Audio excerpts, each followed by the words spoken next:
4:13 by my watch, which means you have until 5:43. Thank you, sir. The state of Tennessee is going to address some of the issues that have been raised by Mr. Workman. I would like to focus the governor's attention on the pleadings that we filed with the parole board, which sets out not just the position, but also the support in the record that Mr. Workman killed Lieutenant Oliver during a robbery and has been properly convicted and properly sentenced to death, and also talks about the evidence that is being claimed to be his newly discovered evidence and how this evidence really does not change the fact that Mr. Workman is guilty of the crime. To save time, I'm not going to go back into all the positions we took in the paper and all the evidence we put forth in the paper. It's quite lengthy. However, we understand that the governor will look at that, and taking that into consideration, at this point I'd like to call Dr. Smith as my first witness.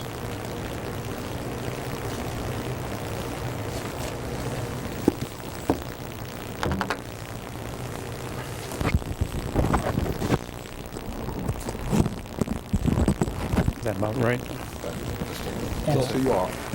Dr. O'Brien Clary Smith. And would you spell your last name for the report, please? S-M-I-T-H. And Dr. Smith, by whom are you employed, sir?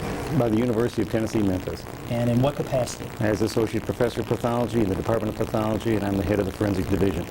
Do you have any appointed positions with Shelby County? Yes, sir. I'm the Shelby County Medical Examiner. And how long have you been the Shelby County Medical Examiner? Since 1 July 1999. And prior to being appointed to the position of medical examiner, were you employed by the medical examiner's office prior to that time? Yes, sir. And how long were you with the medical examiner's office? I began as a resident and a part-time medical examiner, assistant medical examiner in 1978, and became full-time faculty at the University of Tennessee, Memphis, and full-time at the medical examiner's office in 1983. And would you just kind of go, if you would, into your educational background and certifications in the area of forensic pathology? Yes. Received my undergraduate degree in biochemistry from the University of Wisconsin in 1974. My Doctor of Medicine degree from the Medical College of Wisconsin in Milwaukee in 1978.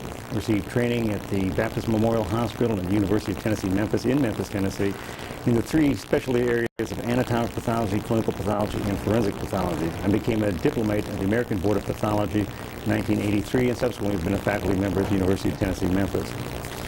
In addition to your practice at the University of Tennessee and the Department of Pathology in the medical examiner's office, do you have any rank, any position in the United States military in the field of medicine? Yes, sir. I hold the rank of captain in the Medical Corps of the United States Navy Reserve. Now, Dr. Smith, were you asked to review an autopsy that was performed by Dr. Bell, the Shelby County Medical Examiner's Office, on a Ronnie Oliver back in 1981? Yes, sir. I've recently reviewed the autopsy and the medical examiner's report that was generated from that investigation. Now, Dr. Smith, did you know Dr. Bell? Yes, sir. And what could you tell the governor about Dr. Bell and his technique? He is the most meticulous and thorough pathologist I've ever seen in my professional career. I think he was the outstanding pathologist in forensic pathology in this nation. Did you receive your training from Dr. Bell? Yes, I did. Now, if you could, I guess from the standpoint of your profession in forensic pathology, have you also gotten training in the area of firearms and ballistics? Yes, I received training from R.A. Steindler in 1985 in forensic firearms examination and ballistics. And do you use your ballistics and firearms training to help you in your job as a medical examiner as well as a physician with the Navy?